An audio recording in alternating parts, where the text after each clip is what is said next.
teman-teman semuanya, perkenalkan nama saya Nazla Miltayanti. Sekarang ini kalian berada di podcast Tala-Tala.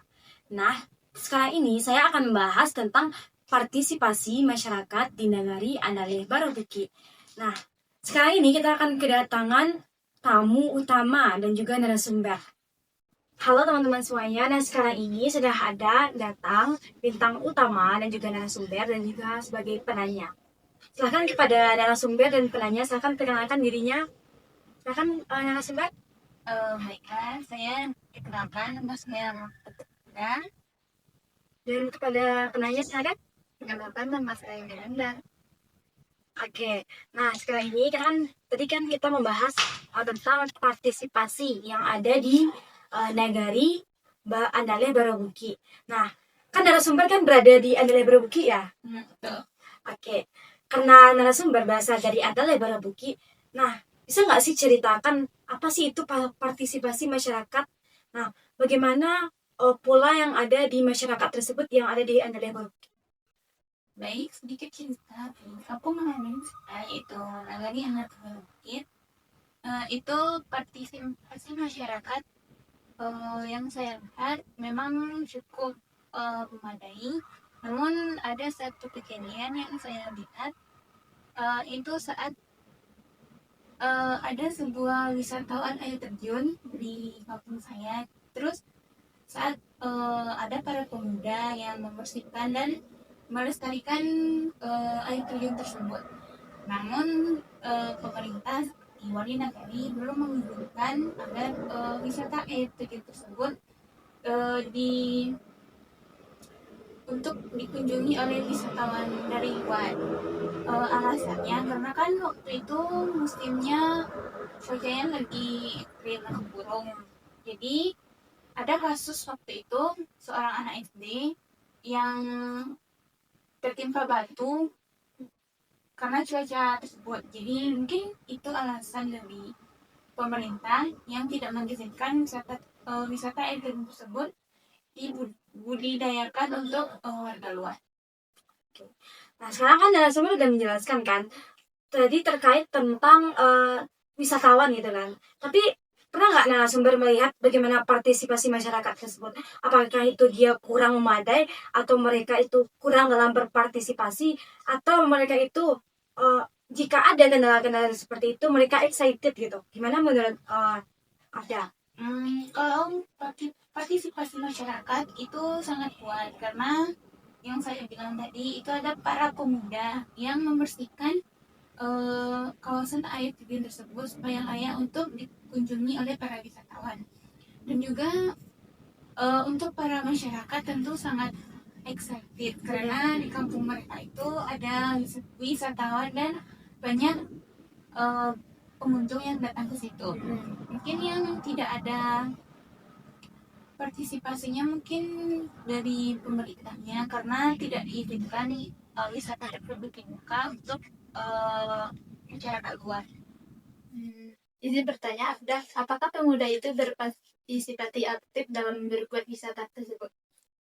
Kalau untuk pemudanya itu sangat berpartisipasi aktif dan juga kebetulan pada saat itu ada kegiatan pengabdian dari jurusan manajemen bisnis syariah dari kampus UIN Mahmud Yunus Batu Sangkar. Mereka juga ikut berpartisipasi untuk membersihkan kawasan air terjun tersebut dengan para pemuda yang ada di Andaleh Barobuki itu.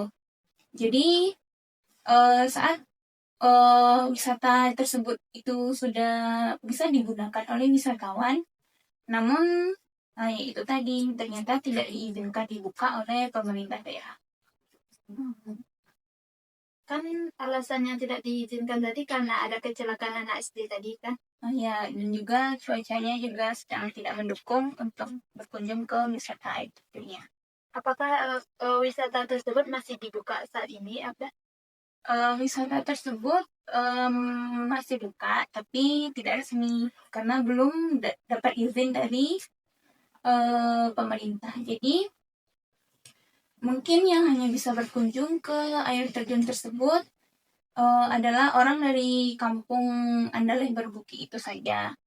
Mungkin dan karena di dekat kawasan air terjun juga banyak perkebunan rakyat. Jadi bisa yang hanya masuk mungkin rakyat warga dalam saja. Jadi luar biasa sekali ya partisipasi masyarakat itu kayak excited ya tentang air terjun tersebut gitu. Karena adanya kendala dan juga bahaya, mungkin orang-orang sementara memberhentikan untuk masuk, warga-warga lain untuk berkunjung ya ke air terjun tersebut gitu. Nah, tadi kan kayak adanya anak kecil dan juga ada pertanyaan dari penanya ya kan. Nah, tapi apakah di situ benar-benar masyarakatnya memang partisipasinya memang aktif-aktif sekali atau adanya problem-problem yang lain? Atau seperti dia berpartisipasi ada balik di itu kayaknya kan mereka buat wisata nanti diambil uang tariknya di situ karena keuntungan pribadi ada. Betul. Gimana kan update di situ gitu? Saya juga pernah mendengar ada sangkut pautnya dengan keuangan, tapi saya juga tidak terlalu mendalami masalah tersebut. Ya memang pernah ada yang bilang kalau mungkin ada masalah sama faktor keuangan dengan memanfaatkan wisata tersebut, dan faktor keuangan itu ada sangkut pautnya juga dengan salah satu warga di Andaleh Baru Bukit itu.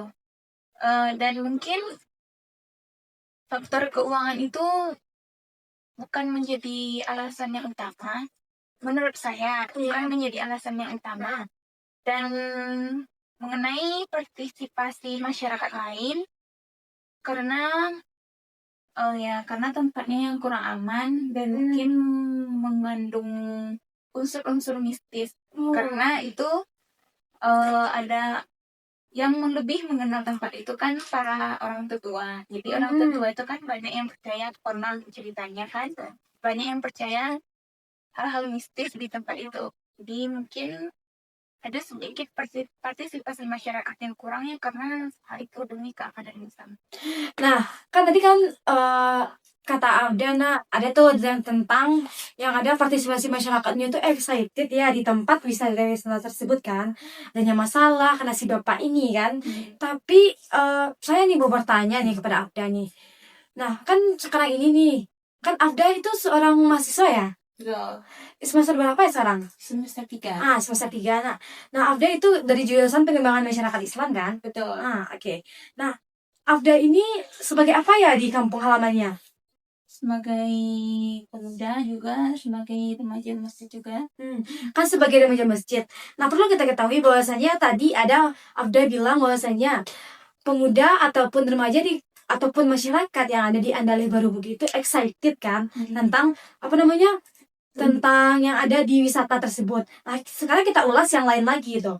Nah, itu tentang di masjid gitu. Apakah Abda aktif di kampung halaman Abda atau adanya kayak sekarang ini kan masa-masa remaja kan, masa-masa pemuda-pemudi itu kan jarang ke masjid gitu kan. Banyak bermain HP di rumah, menghabiskan waktu itu dengan HP gitu. Tidak ada excitednya itu ke masjid itu. Gimana sih kamu kan sebagai mahasiswa nih, pengembangan masyarakat Islam semester 3 pula lagi kan gitu. Bagaimana caranya kamu mengajak teman-teman kamu, abang-abang kamu masyarakat tersebut untuk bisa ikut ke masjid itu? Jangan hanya HP saja gitu. Gimana?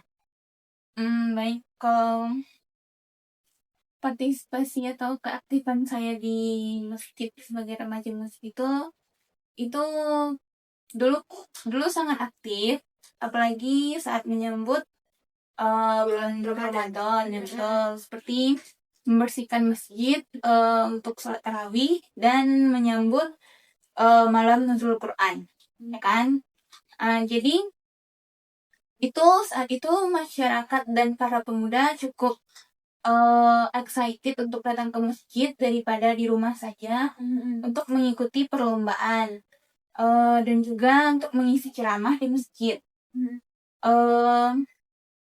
Kalau seperti hari-hari biasa itu mungkin para pemudanya juga jarang yang ke masjid. Itu disebabkan pemuda di Jorong Baru Bukit ini, ya di Jorong Baru Bukit di Nagari Andaleh Baru Bukit ini kebanyakan sudah kuliah seperti saya, dan kuliahnya juga banyak di luar.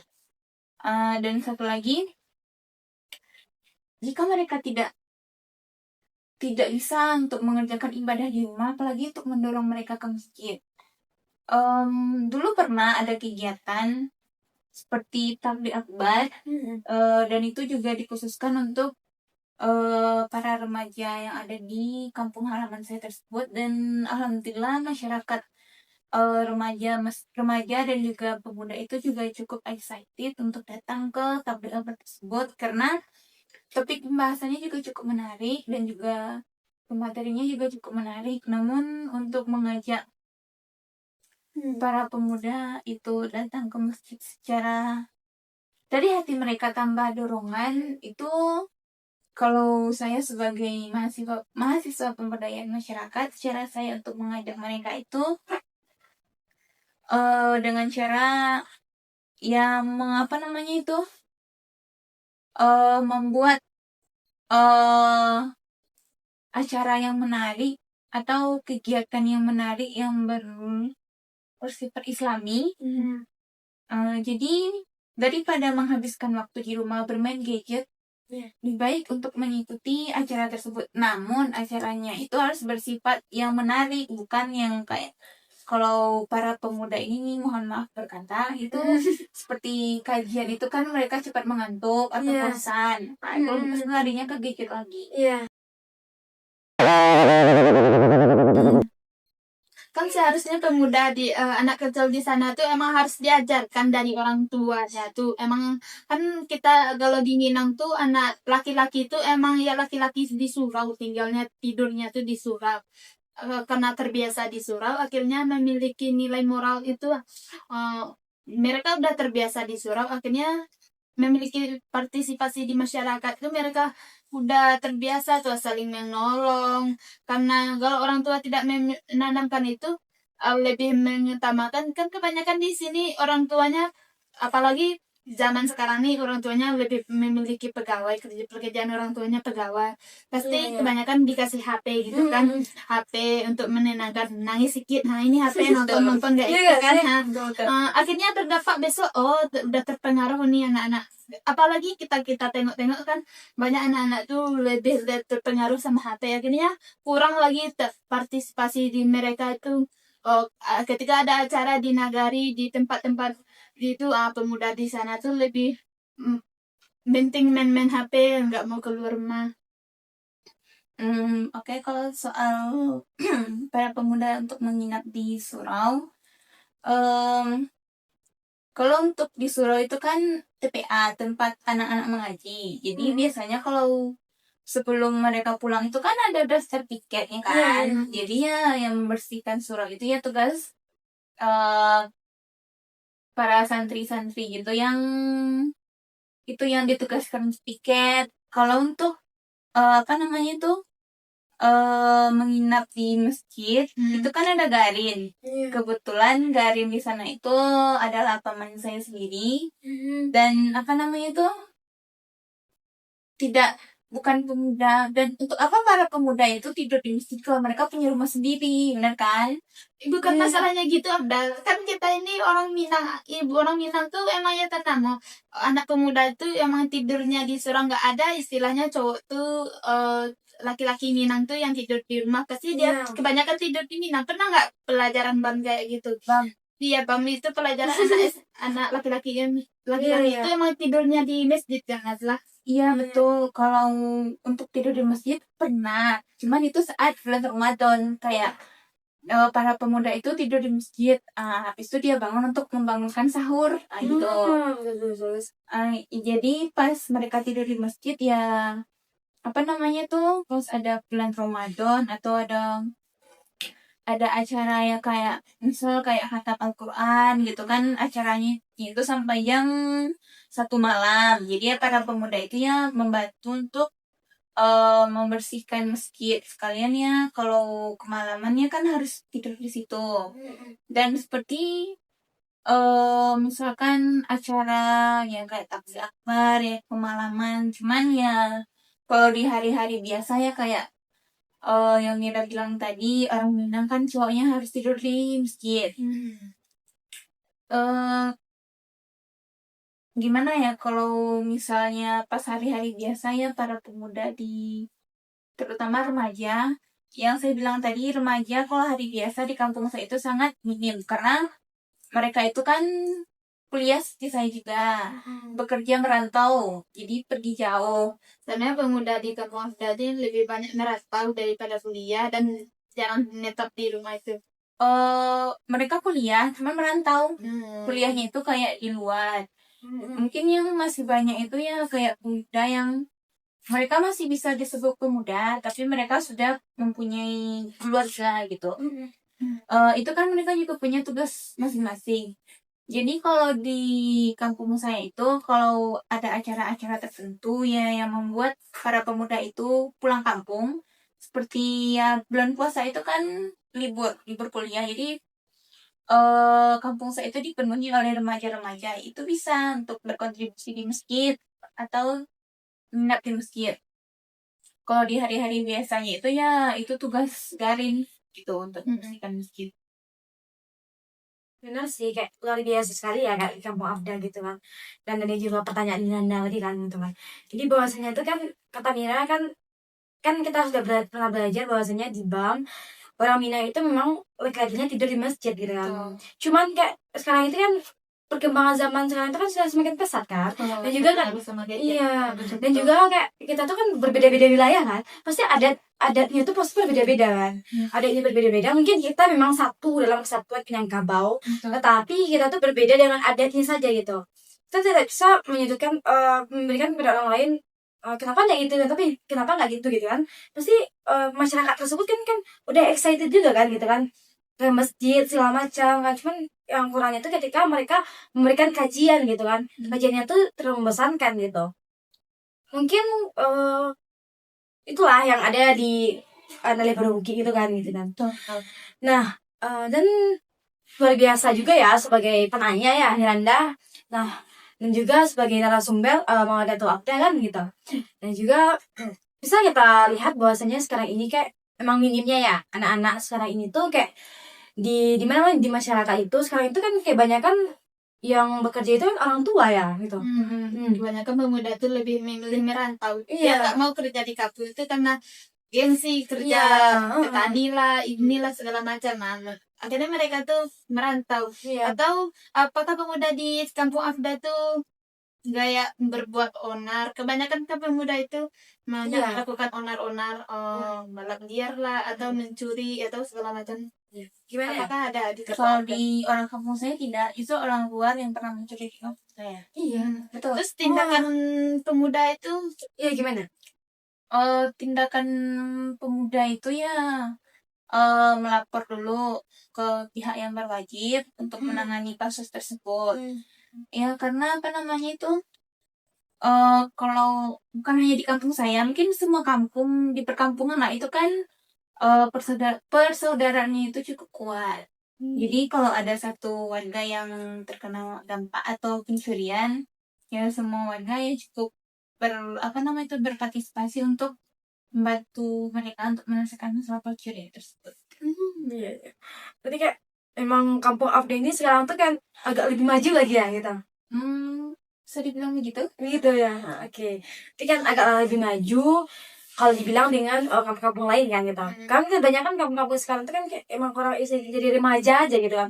Kan banyaknya kayak orang tua yang bekerja, bukan anak-anak lagi kan, bukan remaja yang bekerja tapi orang tua itu sendiri gitu. Terusnya kita sebagai pengembangan masyarakat itu kan kita tuh harus kayak gimana ya, kita sebagai remaja saat ini tuh kita tuh harus membangun nilai-nilai moral gitu kan, nilai-nilai untuk mendorong seseorang itu kayak biar dia itu berpartisipasi dalam masyarakat mereka sendiri gitu kan. Tapi cuman mungkin yang membedakan dari mereka itu adat mereka sendiri gitu kan, ada cara mereka gimana di kampung mereka itu sendiri gitu. Mungkin itu sih yang saya ajak kalian ke sini ya, untuk bagaimana masalah partisipasi masyarakat yang ada di Aglia Berbuki, dan juga penanya ya, dan bertanya kepada narasumber Abda gitu kan. Dan sekarang tuh kayak kita tuh bisa kita ambil bahwasanya kita tuh harus kita yang harus turun tangan lagi dengan masyarakat, benar nggak sih gitu? Iya. Sebagai pemuda. Sebagai muda biar mendorong atau mengajak mereka itu untuk berpartisipasi juga kan gitu kan. Kalau mengajak adik-adik kita Iya. ke bawahnya lagi, kita sebagai pemuda memberi contoh buat adik-adik kita. Benar. Betul. Dan juga kayak dan juga kita tuh kayak udah remaja loh gitu, udah mahasiswa loh kita. Nggak mungkin kan kita nggak bisa ngambil keputusan gitu. Kalau kita nggak bisa ngambil keputusan, itu sama aja kita kayak anak-anak gitu kan. Nah jadi sekarang ini kayak luar biasa sekali ya cerita yang ada di Andale Bermuki ya. Mungkin lain kali juga kita akan berjumpa lagi gitu kan. Mungkin dari Kampung Miranda ya gitu. Nah mungkin sekian aja ya podcast kita hari ini itu kita. Terima kasih pada narasumber dan juga penanya. Itulah podcast Tala hari ini teman-teman. Nah perlu kita teman-teman ambil motivasi ya dari Negari Andale Bermuki ini, bahwasanya di situ pemudanya itu juga excited dan juga banyak sekali ya kontribusinya dengan masyarakat gitu. Ada pernah pepatah mengatakan, berikan aku 10 orang pemuda akan kugoncangkan dunia, bukan begitu kan? Nah jadi kita butuh 10 pemuda aja itu bisa merubah negara kita sendiri, apalagi dengan Negari Andale Bermuki tersebut gitu. Luar biasa sekali, banyak motivasi yang harus teman-teman pelajari gitu. Nah mungkin sekian podcast Tala hari ini. Jangan lupa teman-teman like, komen, dan subscribe di bawah ini. Nah bye-bye teman-teman.